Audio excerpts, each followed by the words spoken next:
Assalamualaikum warahmatullahi wabarakatuh. Perkenalkan, nama saya Dwi Surya Saputra. Saya dari Prodi Pendidikan Ekonomi FKIP semester 4. NPM saya 215030332. Dan pada pagi hari yang cerah ini, saya akan mempresentasikan materi yang berjudul Pemasaran Kearifan Lokal Seni Batik di Kalimantan Timur dengan jenis media pembelajaran e-modul. Pertama-tama, marilah kita panjatkan puji syukur kehadirat Allah Subhanahu wa Ta'ala yang telah melimpahkan nikmat dan karunia sehingga dapat berjumpa di channel saya dan semoga mendapatkan ilmu yang bermanfaat. Adapun tujuan dan manfaat pembuatan e-modul, yakni memberikan solusi kepada siswa untuk dapat memanfaatkan teknologi, informasi, dan komunikasi secara bijak, dan memberikan pilihan pada guru untuk menjawab tantangan kemajuan teknologi.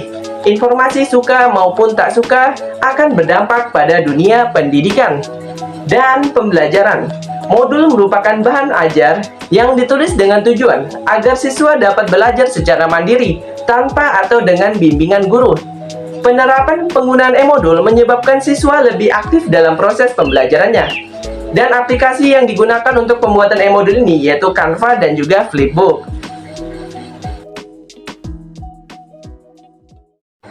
Nah, assalamualaikum warahmatullahi wabarakatuh. Dan ini kita akan mempresentasikan. Nah, ini ada halaman utama dari sebuah e-modul kita yang akan kita bahas pada hari ini. Ini e-modul pemasaran EPMS untuk kelas 10 dan SMA atau SMK. Nah, mendeskripsikan teori-teori perencanaan pemasaran berbasis kearifan lokal seni batik di Kalimantan Timur. Nah, di sini ada petunjuk penggunaan e-modul. Petunjuk penggunaan e-modulnya berisi yang pertama, satu, bacalah dan pahami tujuan pembelajaran dari setiap kegiatan belajar. Dan yang kedua, belajar dan pahami materi yang ada pada saat setiap kegiatan belajar. Bila ada materi kurang jelas, bisa ditanyakan kepada guru dan bacalah dan pahami rangkuman materi berisi poin penting yang mengacu pada tujuan pembelajaran. Yang keempat, kerjakan latihan pada tiap kegiatan pembelajaran untuk mengasah pemahaman terhadap materinya. Nah, ini contoh petunjuk penggunaan e-modulnya. Di sini ada kata pengantar. Ya, kata pengantar. Terus ada daftar isinya yang berisi petunjuk penggunaan e-modul. Terus yang kedua, kata pengantar, daftar isi, peta konsep, ada juga pendahuluan. Terus pemasaran batik di Kalimantan Timur tuh gimana. Terus ada materinya, bab 1, memahami teori dasar perencanaan pemasaran yang berisi A. Definisi pemasaran, B. Tujuan perencanaan pemasaran, C. Manfaat perencanaan pemasaran, dan D. Arti penting perencanaan pemasaran, dan E. Macam-macam perencanaan pemasaran, F. Karakteristik marketing plan, dan G. Tahapan persiapan perencanaan pemasaran. Dan di sini terdapat tugas dan juga rangkuman yang ada di e-modul ini dan juga biografi penulisnya. Nah, ini contoh daftar gambarnya. Batik Batang Garing Kalimantan Timur, batik Sahu Kalimantan Timur, macam motif batik Kalimantan Timur. Dan sini ada peta konsep. Yang pertama, satu, mendeskripsikan teori-teori perencanaan pemasaran. Yang jadi membicarakan tentang teori-teori perencanaan pemasaran. Terus yang kedua, memahami karakteristik marketing plan. Karakteristiknya. Terus yang ketiga, mengidentifikasi macam-macam perencanaan pemasaran. Selanjutnya ada pendahuluan. Di isi pendahuluan ini ada identitas modul, mata pelajaran pemasaran, materi perencanaan pemasaran untuk kelas 10. Adapun kompetensi dasarnya mendeskripsikan teori-teori perencanaan pemasaran. Terus indikatornya yang pertama, memahami teori dasar perencanaan pemasaran. Terus yang kedua, mengidentifikasi karakteristik perencanaan pemasaran. Dan yang ketiga ada menganalisis macam-macam perencanaan pemasaran. Dan juga mengidentifikasi tahapan-tahapan perencanaan pemasaran. Nah, di sini ada contoh pemasaran batik di Kalimantan Timur ini. Terus ini di Kalimantan Timur ini pemasaran batik itu kayak motif batik ampik yang merupakan salah satu kekayaan yang dimiliki Indonesia. Salah satunya dari daerah Kalimantan Timur. Daerah ini juga mempunyai batik yang tidak kalah uniknya dengan batik-batik yang berasal dari daerah Jawa. Batik Kalimantan Timur disebut juga dengan istilah ampik. Motif yang tertuang pada kain batik Kalimantan Timur biasanya menggambarkan budaya masyarakatnya. Beberapa di antaranya khas kebudayaan suku Dayak seperti bunga-bungaan, telabang, dan tameng, lamin atau rumah adat Kalimantan Timur, dan perahu khas Kalimantan Timur.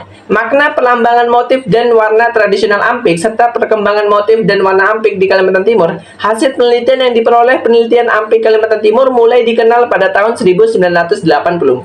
Ibu Agustin adalah pemilik Pondok Busana Mitaka, perusahaan pertama yang memulai karirnya di bidang batik dengan motif Dayak. Awalnya hanya untuk mengikuti lomba body painting yang diadakan di Pakar Kecantikan yang didatangkan dari Jakarta dengan tema Putri Dayak Kenya dan burung enggang. Beliau meminta Bapak Supriyadi untuk melukis badan putri beliau dengan motif Dayak Kenya. Kemudian muncul keinginan untuk meletakkan motif Dayak tersebut pada selembar kain yang sekarang disebut juga dengan batik. Nah, makna pelambangan motif Ampi Kalimantan Timur memiliki nilai pesan ikatan batin yang kuat antara manusia Udo dengan naga yang terdapat pada motif Udo Asok. Lambang kesetiaan terdapat pada motif Asok, menjaga keselamatan terhadap pada motif Mibing. Menghindarkan dari roh-roh jahat terdapat pada motif Mibing. Dan bening aban sedangkan motif pucuk rebung melambangkan kekuatan dari dalam.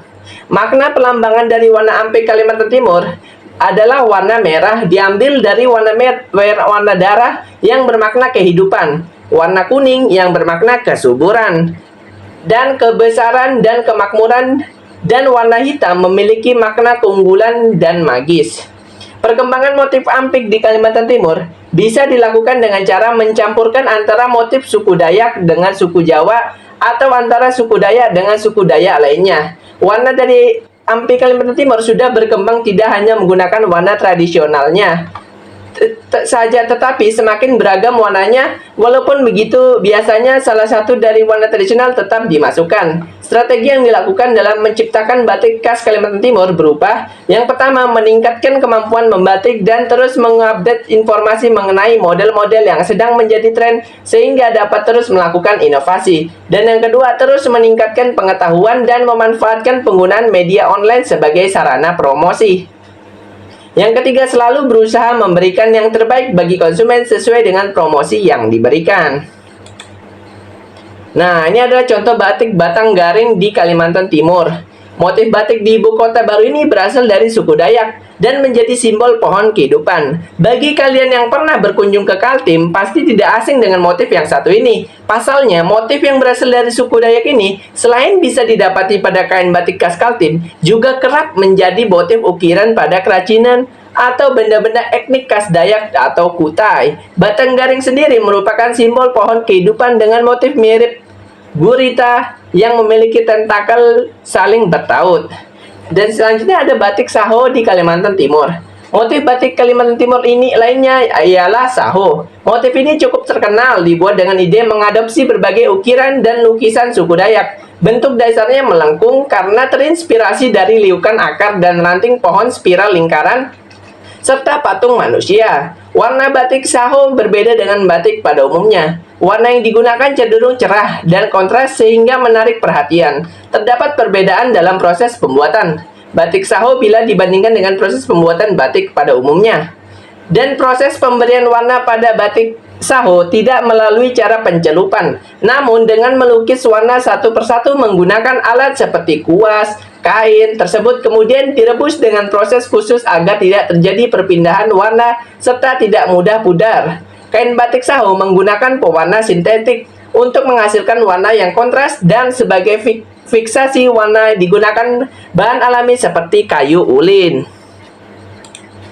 Nah, ini membahas tentang materinya, yaitu bab 1, memahami teori dasar perencanaan pemasaran. Nah, jadi ada definisi perencanaan pemasaran. Apa sih perencanaan pemasaran itu? Nah, perencanaan pemasaran itu adalah suatu urut-urutan kegiatan menuju penetapan sasaran pemasaran dan formula rencana untuk mencapai sasaran tersebut. Dalam realisasinya, perencanaan pemasaran merupakan proses perencanaan tahapan-tahapan aktivitas dalam pemasaran. Perencanaan pemasaran penting untuk setiap operasi bisnis, dan perusahaan perlu memahami posisi di tengah pencaturan persaingan yang semakin keras. Perencanaan pemasaran adalah hal penting untuk setiap operasi yang bertujuan untuk mengefisiensikan dan mengefektifkan pemasaran suatu produk. Nah, di sini ada tujuan perencanaan pemasaran. Tujuan perencanaan pemasaran merupakan pencapaian yang ingin dicapai dengan bantuan perencanaan pemasaran yang telah dibuat. Tujuan dengan kata lain merupakan bentuk kuantifikasi dari penjualan. profit, pangsa pasar, atau alat ukur lainnya. Perencanaan pemasaran atau disebut dengan marketing plan merupakan suatu bagian dari suatu desain untuk mencapai suatu tujuan. Tujuannya yaitu untuk menciptakan nilai bagi konsumen dengan kondisi tetap menguntungkan perusahaan, atau dalam konsep pemasaran saat ini, suatu hubungan yang saling menguntungkan. Dan C. Manfaat perencanaan pemasaran. Perencanaan pemasaran bertindak sebagai peta.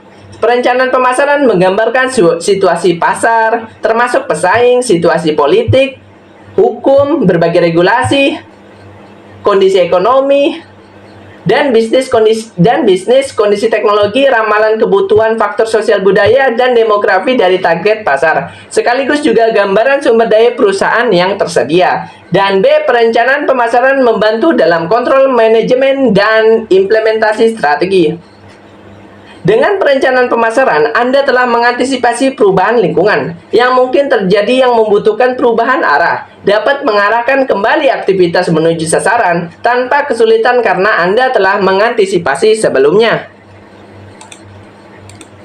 Nah, ini C. Perencanaan pemasaran memberi informasi peran dan fungsi setiap anggota baru. Memiliki perencanaan pemasaran memampukan Anda mendapat gambaran yang detail. Dan D. Perencanaan pemasaran memperlihatkan gambaran pengordinasian semua sumber daya untuk implementasi. Nah, sekarang kita ke C.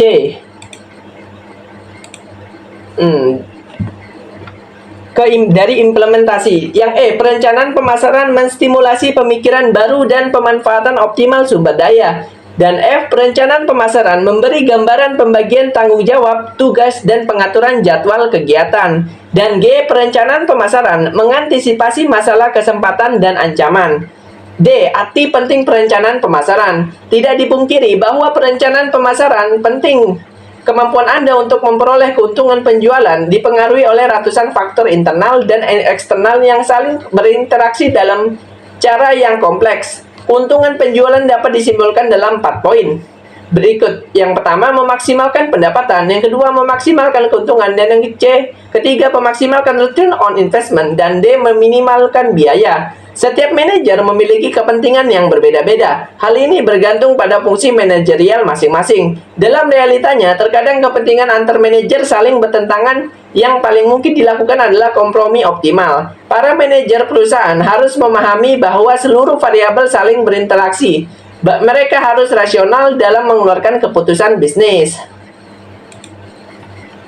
Kebanyakan manajer yang berpengalaman memiliki intuisi dan perasaan bisnis yang cenderung dikontribusikan dalam proses rasionalitas pembuatan perencanaan pemasaran. Oleh karena itu, diperlukan prosedur formal pembuatan perencanaan pemasaran, yaitu untuk menajamkan pemakaian rasionalitas agar mengurangi kerumitan operasi bisnis, serta untuk secara realitas menetapkan harapan perusahaan di masa yang akan datang. Prosedur formal ini tidak mudah. Kebanyakan perusahaan pada akhirnya hanya membuat ramalan atau prediksi penjualan dan sistem anggaran yang dibutuhkan kedua hal ini. Seringkali tidak memperlihatkan hubungan dengan kesempatan dan masalah nyata yang dihadapi perusahaan.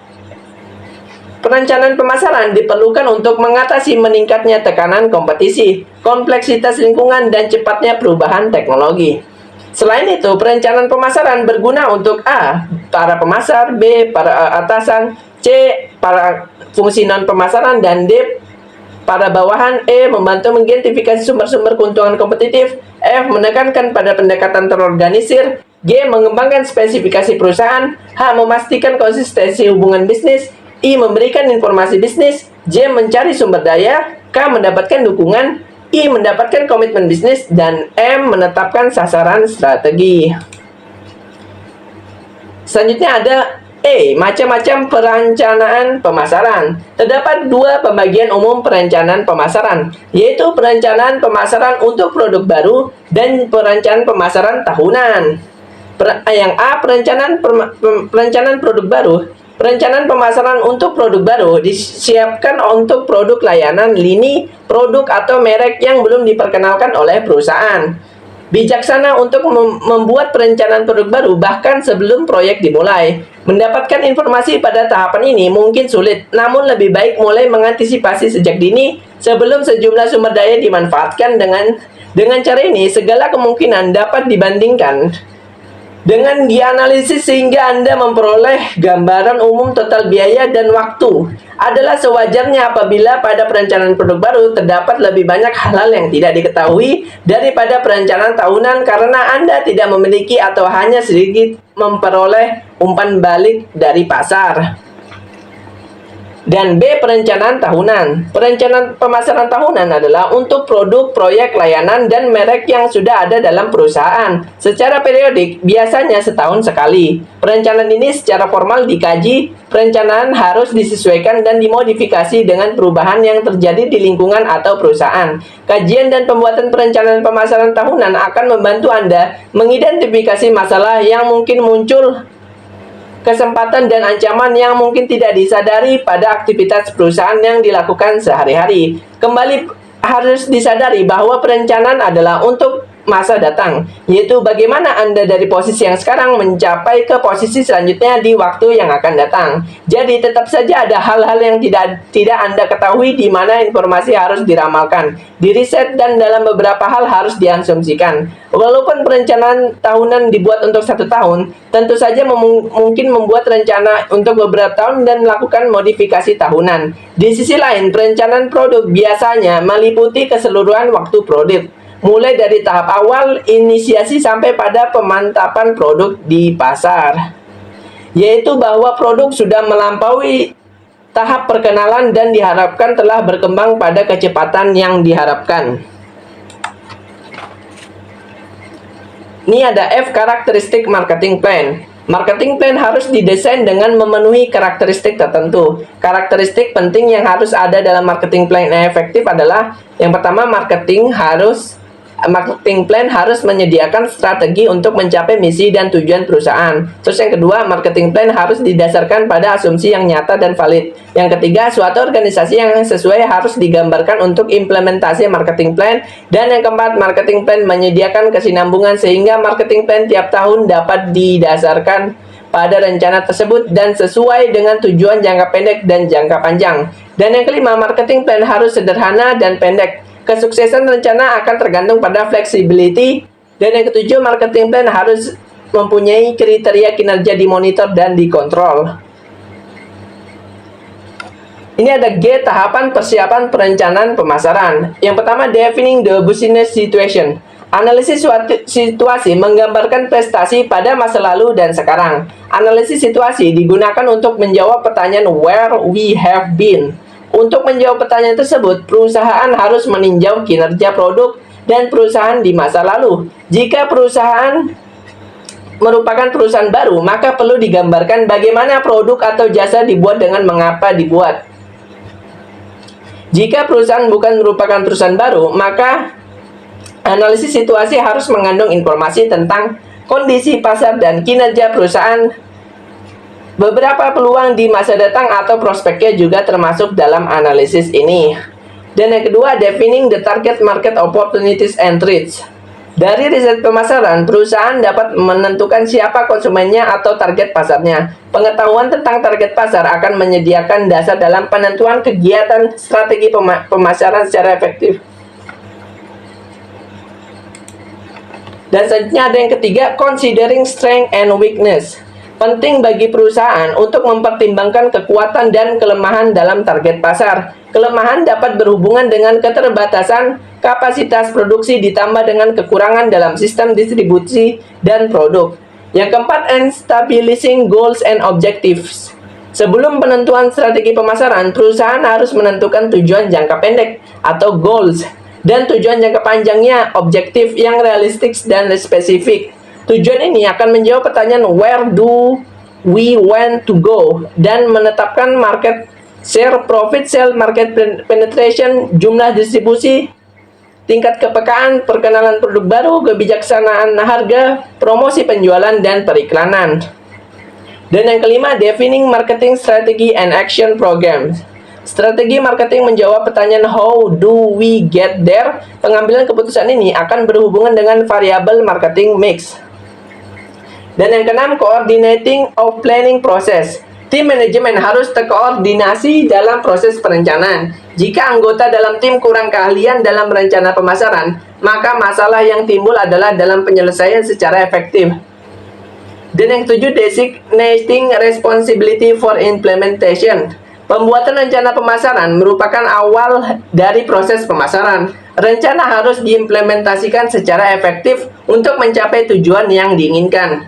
Dan yang kedelapan, budgeting the marketing strategy. Keputusan dalam perencanaan yang efektif juga harus mempertimbangkan biaya untuk mengimplementasikan suatu keputusan. Nah, di sini ada tugas. Ada tugas juga. Yang pertama, apa sih perencanaan pemasaran? Menggambarkan situasi pasar termasuk pesaing, situasi politik, hukum, berbagai regulasi, kondisi ekonomi dan bisnis, kondisi teknologi, ramalan kebutuhan, faktor sosial dan budaya, dan demografi dari target pasar, sekaligus juga gambaran sumber daya manusia, sumber daya perusahaan yang tersedia. Dari uraian di atas merupakan salah satu manfaat perencanaan pemasaran sebagai, nah ini ada A, manajemen, B, peta, C, informasi, dan D, peran. Nah ini jawabannya pasti kalian sudah tahu. Ini yang mana jawaban ini? Pasti B, peta. Karena dia menggambarkan situasi pasar termasuk pesaing, situasi, membayangkan tentang situasi, berarti itu tentang peta. Jawabannya B, peta. Yang kedua, motif ampik batik merupakan salah satu kekayaan yang dimiliki Indonesia. Salah satunya dari daerah. Nah, ini dari daerah mana ini ya? Nah, kan tadi kan ada judulnya di Kalimantan Timur.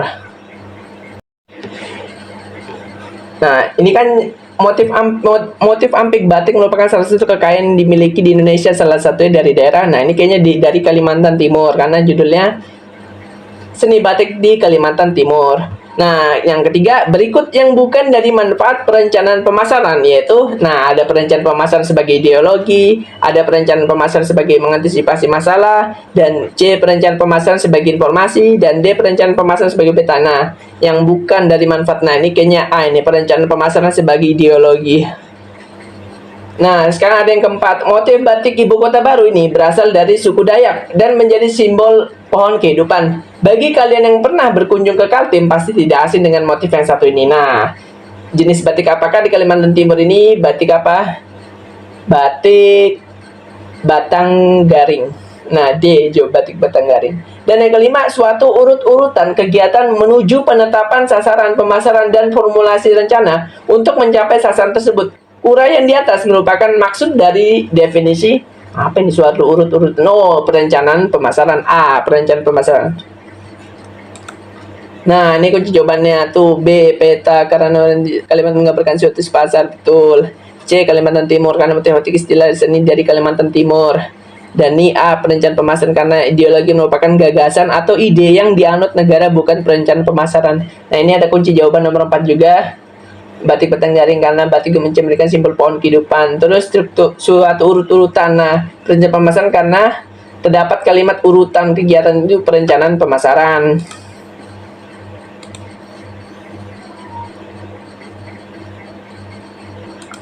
Nah, di sini ada tugas nomor 6 ini sekarang. Nah, salah satu strategi pemasaran adalah pemasaran produk secara offline. Media yang dapat digunakan yaitu ada media sosial, e-commerce, email, pameran, blog. Nah, ini pasti pameran ini, D, pameran karena terbuka.